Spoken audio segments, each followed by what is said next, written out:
Halo. Hai. Di episode ini kita mau bahas tentang bagaimana supaya dihargai orang. Gimana?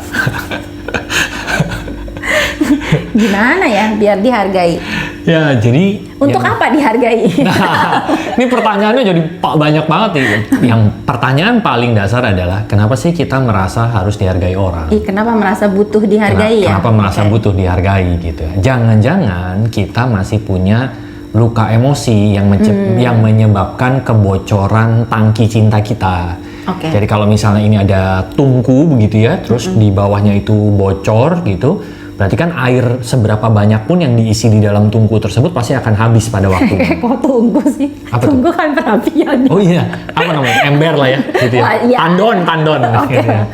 Ya kan, kalau misalnya sebuah tempat penyimpanan air gitu ya, bocor itu kan, nanti lama-lama akan habis pada waktunya. Nah, seringkali orang merasa dihargai bisa jadi karena dia punya luka emosi, sehingga menyebabkan kebocoran tadi itu, gitu ya. Sehingga ada kebutuhan untuk terus diisi. Yes, betul, gitu ya. Nah, jadi kalau ada paradoks yang menarik di dunia ini, pada saat orang merasa ingin dihargai, dia justru merasa tidak dihargai. Dia kurang terus. Biasanya orang ingin dihargai karena dia merasa tidak berharga. Nah, gitu ya. Betul. Atau dia, ya betul seperti itu. Nah, berarti pertanyaan pertamanya adalah bagaimana sih supaya kita bisa merasa dihargai? Karena ini berharga. Merasa berharga, gitu ya. Nah, pertanyaan itu bagaimana jawabannya? Ya. Kok gitu ya? Saya mah gampang aja kalau di YouTube ya, nanya aja gitu ya. Bagaimana? Iya, sebetulnya yang tadi ya kita bisa telusuri kebutuhan itu datang dari kekosongan apa, kebocoran apa gitu kan. Dan sebetulnya dari situ baru kita akan bisa menemukan sih bagaimananya bisa dihargai, karena kebocoran orang itu bisa beda-beda.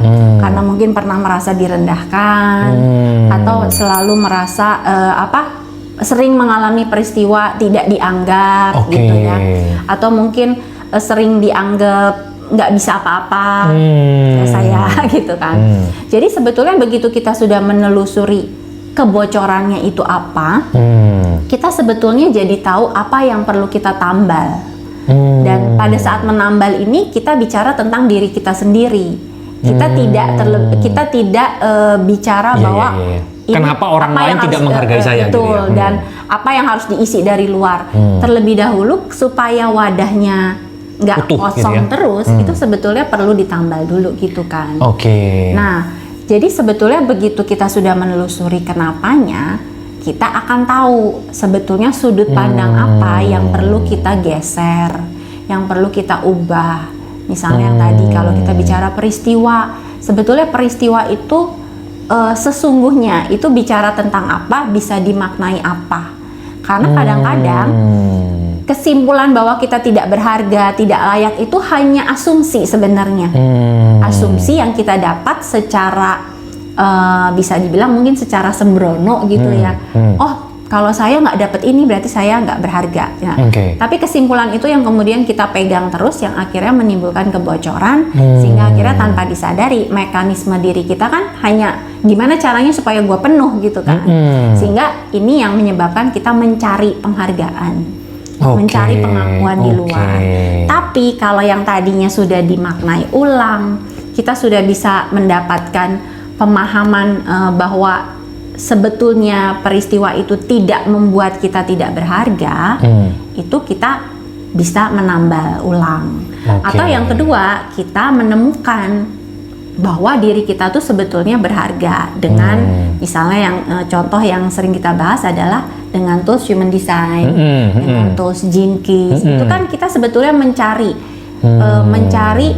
sebetulnya kemampuan kita, potensi kita itu apa yang membuat kita nggak layak. Sebetulnya bisa jadi adalah antidot ya, anti dari sebetulnya apa yang kita punya.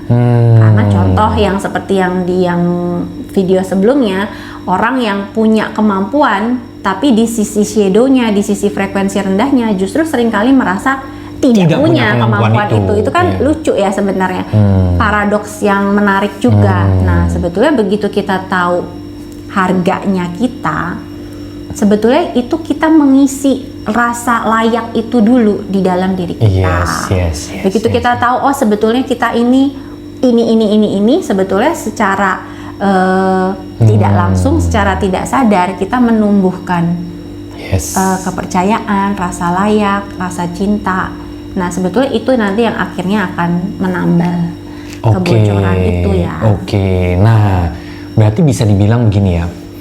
Setiap perilaku kita yang mau kita lakukan, itu sebetulnya ada emosi dasarnya.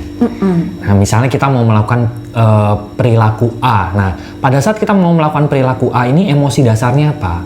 Apakah emosi dasarnya itu berdasarkan luka, berdasarkan kebocoran tadi itu? Rasa kurang, rasa kosong. Nah, gitu ya. Atau kita melakukannya karena benar-benar ekspresi diri gitu ya. Karena memang suka. Kita udah kenal dengan harga diri kita tadi itu gitu ya. Udah tahu kita harganya berapa. Nah, perilaku yang sama, dasar emosinya berbeda, itu akan memberikan hasil yang berbeda. Betul. Nah, perilaku A dengan dasar emosi yang berdasarkan ekspresi energi gitu ya, bukan berdasarkan luka, itu akan mendatangkan penghargaan walaupun dia tidak minta untuk dihargai. Kenapa? Karena sebetulnya itu lahir dari ekspresi energinya.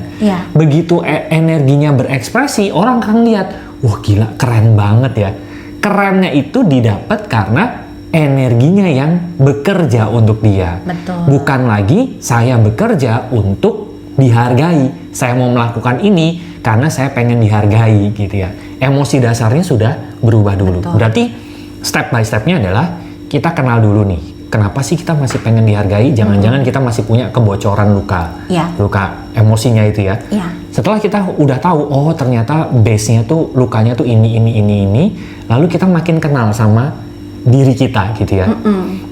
Energi-energi terbaik kita itu apa gitu ya. Nah, setelah dua hal ini sudah kita kenali dan sadari, kita baru bisa berekspresi secara energi dan akhirnya